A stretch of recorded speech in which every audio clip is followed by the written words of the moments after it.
Okay, today we're going to make a halibut dish.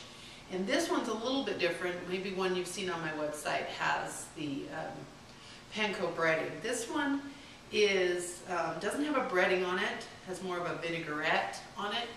And then we'll put a little hollandaise under it for a little extra flavor, but not to take away from the halibut. So just like before, I buy fresh, wild Alaskan halibut.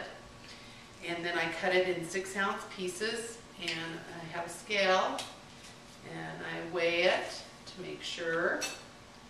And then I know that I'm getting the right portions. So each of those are 6 ounces. Now I have a little bit left over of one. I'm going to cook this up because tomorrow for lunch I'm going to have halibut tacos, fish tacos with the halibut. And I'll show you how to do that, and it's a real tasty lunch. So how I make my vinaigrette is there'll be a tablespoon of olive oil, about 1.5 tablespoons of fresh lemon. I've already squeezed that in there. A clove of garlic. I'm just going to do this for time's sake. It also spreads nice. It's a garlic paste like. And then add some basil. Now fresh basil would be the best. Have it 1.5 teaspoons of dried basil, but since I didn't have any fresh basil, I usually do. I like to keep fresh herbs around, but I didn't have any, so we're going to use the dried. Okay, what I'll do is put these in a pan like this.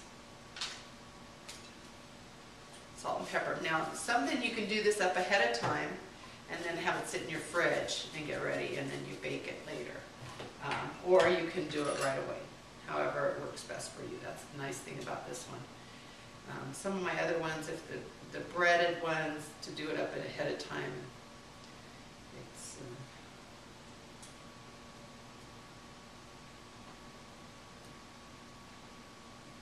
give it a good coating. And then just like in my other recipes, I'm going to bake the halibut 425 for 6 to 8 minutes.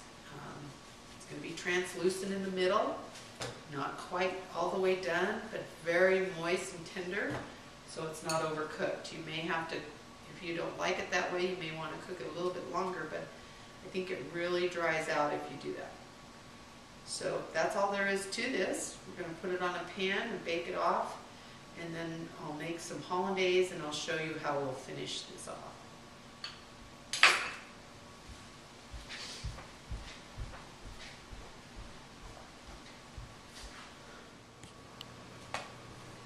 Okay, this is a little tricky, but I wanted to show you a little closer up how this halibut is done. And if you can see, it's still a little translucent right there, and it's almost white all the way through, but it's got just a little translucent. That means that it's done enough. It's still tasty. So what I'm going to do is take a plate and remember the hollandaise we made up earlier. We're just going to put a little tiny bit on there. And then we're going to, so you get a little of the hollandaise flavor, but not too much. And that's what it looks like. So